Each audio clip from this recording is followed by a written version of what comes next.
ኤርትራ ገዓት ኣብ ዝርዝር ባህላዊ ቅርሲ ዓለም ንምዝጋብ ትዳሎ ምህላዋ ተገሊጹ። ኤርትራ ነቲ ብወለዶታት ክሰጋገር ጽንሐ ዘይጭበጥ ባህላዊ ቅርስታት ንምዕቃብን ኣብ ዓለም ለኻዊ መዝገብ ንምስፋርን ዘኽእል ሃገራዊ ዓቕማ ንምዕባይ ትሰርሕ ከም ዘላ መርበብ ሓበሬታ ትካል ትምህርቲ ስነ ፍልጠትን ባህልን ውድብ ሕብራት ሃገራት ወይ ዩኔስኮ ሓቢሩ። መሰረት ጸብጻብ እቲ መርበብ ሓበሬታ ኣብ መላእ ኤርትራ ምድላው ገዓት ካብ ተራ መግቢ ንላዕሊ ምልክት ሕብረትን ስኒትን ምዃኑ ወንገሊጹ። ኣባላት ስድራቤት ኣብ ዙርያ ገዓት ተኣኪቦም ወለዶታት ዝሳገሩ ኣገባብ ኣጋዓታን ዛንታታትን ዘለዋወጥሉ ባህላዊ ፍጻመ ከም ዝኾነን ነቲ ኣብቲ ሃገር ዘሎ ጽኑዕ ማሕበራዊ ጥምረት ዘንጸባርቕ ምዃኑ ወሲኹ ገሊጹ። ኣብ ግዜ ሕርሲ ሓራስ ሓይላ ንኽትመልስ ከም ቀዳማይ መግቢ ካብ ምዃን ሓሊፉ ኣብ መርዓን ሃይማኖታዊ በዓላትን ዘለዎ ቦታ እውን ወሳኒ ምዃኑ ይሓቢሩ ዘሎ። ነዚ መንነትን ሕብረትን ዘጠናኽር ባህላዊ ልምድታት ንምዕቃብ ትካል ትምህርቲ ስነ ፍልጠትን ባህልን ውድብ ሕብራት ሃገራት ምስ ኮሚሽን ባህልን ስፖርትን ኤርትራ ብምትሕብባር ካብ 6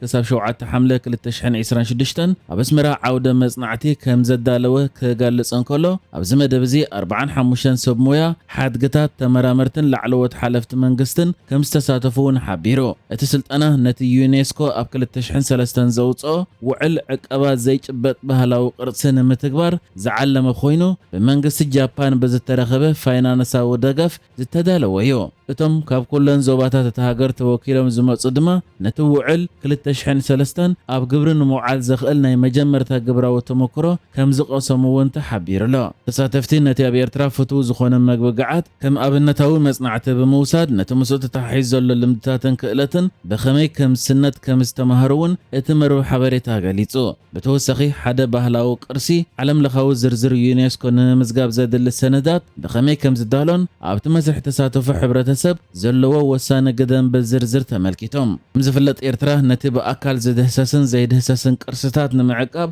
ኣብ እትገብሮ ዘላ ጉዕዞ ኣብ ሓምለ 2017 ንከተማ ኣስመራ ኣብ ዝርዝር ዓለም ለኻዊ ቅርሲ ዩኔስኮ መዝጊባታ እያ። ኣብ ትሕቲ ስምምዕ ፕሪቶርያ ዝተመስረተ ጊዜያዊ ምሕዳር ክልል ትግራይ ንሓደ ዓመት ዝመርሐ ሌተናንት ጀነራል ታደሰ ወረደ ካብ ስልጣኑ ካብ ዝእለ ንድሓር ኣብ ዝዋን ዳርጋ ብፍቓድ ዝንቀሳቐስ ናይ ገዛ እሱር ኮይኑ ከም ዘሎ ዝሕብር ፍጻመ ኣጋጢሙ ከም ዘሎ ተገሊጹ። እቲ ፍጻመ ኣምባሳደር ሕቡራት መንግስታት ኣሜሪካ ኣብ ኢትዮጵያ ኤርቪን ማሲንጋ ምስ ጀነራል ታደሰ ወረደ ንምኽራኸብ ናብ መቐለ መብጻሕ ኣብ ዝገበረሉ ወላውን ምስ ጀነራል ታደሰ ወረደ ቆፀራ ሒዙ እንተነበረ ናብቲ ቆፀራ ንኸይመጽእ ግን ጀነራል ታደሰ ወረደ ዋና ሓላፊ ጸጥታ እቲ ክልል መልእኽቲ ብምስዳድ ዝኾነ ምዕጃብ ከይትፈጽሙ ዝኾነ ምንቅስቓስ ከይትፈጽሙ ተሽከርከርቲ ከይንቀሳቐሳ ንጀነራል ታደሰ ድማ ኣፍልጥዎ ዝብል ሓበሬታ ከም ዝሃበን ብተወሳኺ እውን እዚ ትእዛዝ ምስ ተዋሃበ ዝኾነ ምንቅስቓስ እንተጌርኩም ካልእ ደው ከብለኩም ዝኽእል ሓይሊ ኣሎ፣ ስለዚ ዝኾነ ጸገም ከይፍጠር ዝኾነ ምንቅስቓስ ኣይትግበሩ ዝብል ትእዛዝ ከም ዝተዋሃበን በዚ ድማ ምስቲ ኣምባሳደር ከም ዘይተራኸበን ናይ ቀረባ ቤተሰቡ ድማ እዚ ፍጻመ ጀነራል ታደሰ ወረደ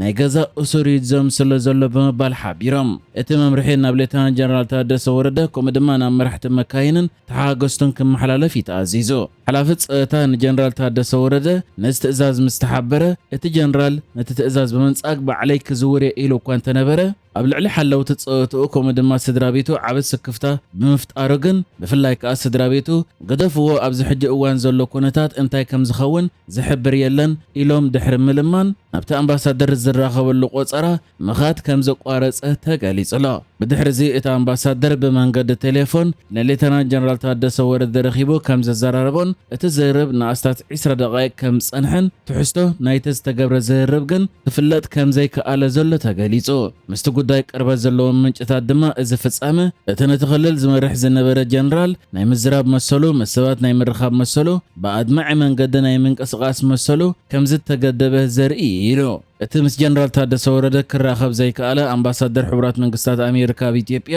ኣምባሳደር ኤርቪን ማሲንጋ ኣብቲ ክልል ኣብ ዝገበሮ ምብጻሕ ብዛዕባ ስምምዕ ፕሪቶርያን ኩነታት ተመዛበልትን ምስ ምክትል ኣቦ ወንበር ሕወሓት ኣማኑኤል ኣሰፋን ካልኦት ሰበስልጣን እቲ ክልልን ድሕሪ ምዝርራብ ከም ዝተመልሰ ተገሊጹሎ። ብዛዕባ ጀነራል ታደሰ ወረደ ዘሎ ተወሳኺ ሓበሬታ ድማ ብ30 ሚያዝያ ካብ ስልጣኑ ካብ ዝእለ ንድሓር ናብቲ ቀንዲ ማእከላይ ቤት ጽሕፈት ናይቲ ክልል ከይዶ ከም ዘይፈልጥን ናብ ቤት ጽሕፈት ፕሬዝደንት እውን ከይዶ ከም ዘይፈልጥን ምስኣቶም እውን ርክብ ከም ዘይገብርን ዝተገልጸ ኮይኑ ኣብ ጥቓ ገዝኡ ናብ ዝርከብ ናይ ውልቂ ቤት ጽሕፈት ከም ዝኸይድን ዝበዝሕ ግዚኡ ድማ ኣብ ገዝኡ መጻሕፍቲ ብምንባብ የሕልፎ ምህላውን ተሓቢሩ። بجكا كابناي ولق بيت صحفة حاليفو أب بلانيت هوتيل سب يركب كم زنبرة انتو خونه بناتاتهم سناي فقادن أبناتاتهم نايدحنت قوتسرن كم زخونه وانتا قليس الله يخون بر جنرال تادس ورده قداي تقرأي ملكة نايب مبال نابتكل المبصح زقبرو نايوز اي دبلوماسينياتات قدم حجي رخيبا ما كم زفلطن نابنات حدك بحبرة إيروبا زتلاخه كم زخونه زأمنلو نبار نرويجا وأمباسادر قدم حدث من أزراريبو كم زخدتها قليس الله مس أمباسادر أمريكا كراغب زي تفقدلو مخنيات جن كساب حجي اي تفلطن الله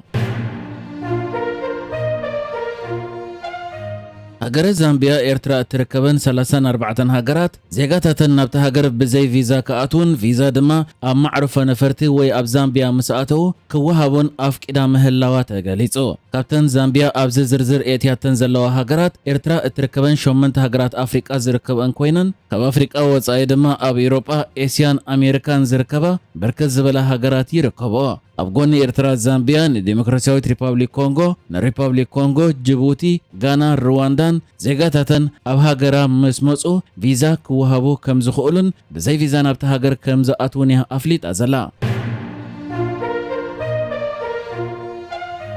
أب أمريكا جزءات مينيسوتا تركب أرثوذكسوي توحيد بيت كريستيان إثيوبيا بسوني بحوي كم زعنوات أم حضارة بيت كريستيان ملاك بسرات كوم دمك أسيس مرجيتا جيتا هون حبيرم أب سمين أمريكا كتما مينيسوتا دبر بسرات قدوس جبريلن قدست أرسيمان بيت كريستيان كابز مسرت شعات عامة كوانتا جبرة نسوم كتقوملا كابز جمرجن سلست أوارح كم زخونيم قليتهم زفت أمخاء أبو رحمله بعال جبريل كنبعل أب ندالو ولا أواني أقات إمكولون قليتهم علو أما حضارنا يتي أب روزمونت مينيسوتا زركب بيت كريستيان أبزها بحبريتا بزعبات بارع تمارسوني كاب بيت كريستيان وصينا نبغزنا إن توقعزنا كلنا نسمعنا قبلون كله بوليس اتخابي كساب حجت أنك اتبارع يمرمرو كم زلو قليتو أنك اتبارع عين فلت إينا قداسو ودينا مسكدنا كله بتنقاقات فينا بدحرينا يا أقات إمي يلو مرحت بيت كريستيان المؤمنان اتهنصا بيت كريستيان بعبي وصايتات تعديغون تحديثون دحر 3 ورح كم استخفتهم ززاربو ابتم ابالاتنا بيت كريستيان ابزهبو قال دما نزي بيت كريستيان نمخفات كل سبدق اسينو ام معلت 24 ساعات اب سمون شوعات معلتات زكالو يغبر نير بمبال بسنكته اغاطيمو زل حدغا سنباده وريدو مهلاو غليصم